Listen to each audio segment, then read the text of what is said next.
Hello and welcome to Cupcake Addiction's Beach Shell Cupcake, where I'll be showing you how to make this kind of a little bit more elegant style, beachy themed cupcake. You can pair this up with our giant bucket and spade cupcake, our mini bucket and spade cupcake. You can pair it up with our little beach scene umbrella cupcake, or you can even pair them all together and make something like this gorgeous cupcake tower. It's totally up to you.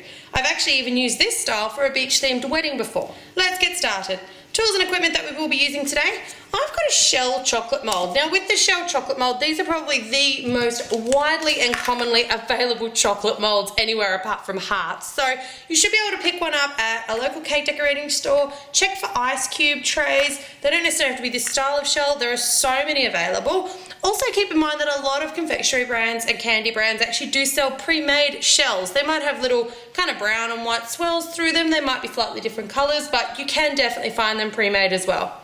I've got my cupcake ready to go with some scissors, a teaspoon, a knife. I've got a little bit of our perfectly pipeable buttercream frosting. I will leave a link to that recipe and tutorial in the description below. I've tinted some of it just a sandy colour, so yellow, orange, somewhere in between.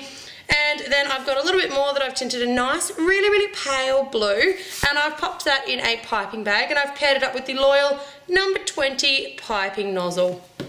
I've got some crumbed sand, so this is really just shortbread, and I've thrown it in the food processor for about 20 seconds.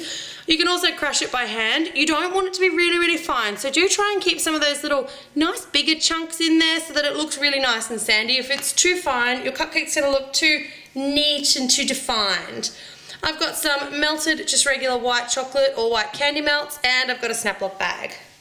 Alright, so the first thing we want to do is we want to get our little shells going. We'll get them all piped in and in the fridge. Now whenever I pipe something into a chocolate mold, I love to use a Ziploc bag because it just gives me so much more control, and it allows me to really get the chocolate inside the little, I guess, the little mold compartments. The last thing you want to do is do a whole bunch of chocolates and then have to go round the edges with a knife or scrape off all of your, little excess bits that have kind of hung over the edge while it's been cooling. Take your Ziploc bag, just snip the corner off. Doesn't have to be particularly fine or anything. Snip the corner off and fashion it into a little bit of a piping bag. Now I'm just going to just pipe those little shells in. Don't worry if they're not 100% neat, because we'll give them a little tap off at the end just to even them out. As you can see there, I'm being quite haphazard about the way that I'm doing that. And you can make these in advance.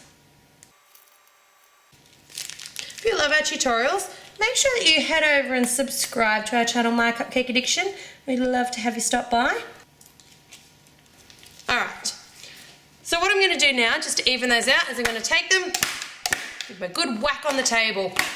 You can actually see mine's got a couple of cracks in it because I sometimes whack a bit too hard, but you can see there how it's just really neatened up the backs of them, and it also forces the chocolate, I won't tap it around, but it also forces the chocolate into all of these little grooves and stops you from having areas of the front of your mould that don't actually get chocolate in them. They're going to go into the fridge until they're completely set. Alright, so while our little chocolate shells are setting, it's time to get our cupcake ready. So what we're going to do, and look, it's quite simple, it's quite a simple design. I'm going to take some of that frosting on the knife, and I always use the back of my knife, the flat back of my knife, not the rounded front.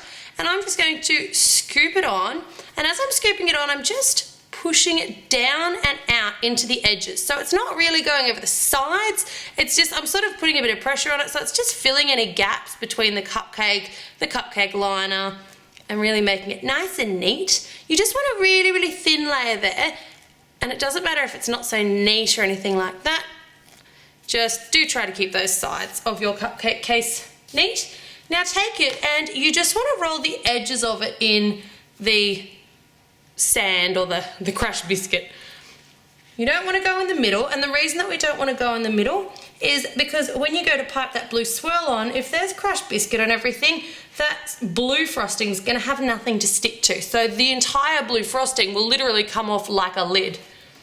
Taking that piping bag, I'm just going to do a lovely swirl. We do have a couple of great tutorials on how to do really nice, neat swirls. Now I want to keep that swirl nice and tight in the middle so that you can see all that lovely sand around the edges. Alright, so our lovely little white chocolate shells have set. To get them out, it's as simple as just tapping them. If any are stubborn, give them a little push and out they come. And for me, I'm just going to put 2 shells on each of mine, and I like to pop one of them on a little bit of a jaunty angle behind. So there you've got your completed little beach shell cupcake ready to go for your next beach party.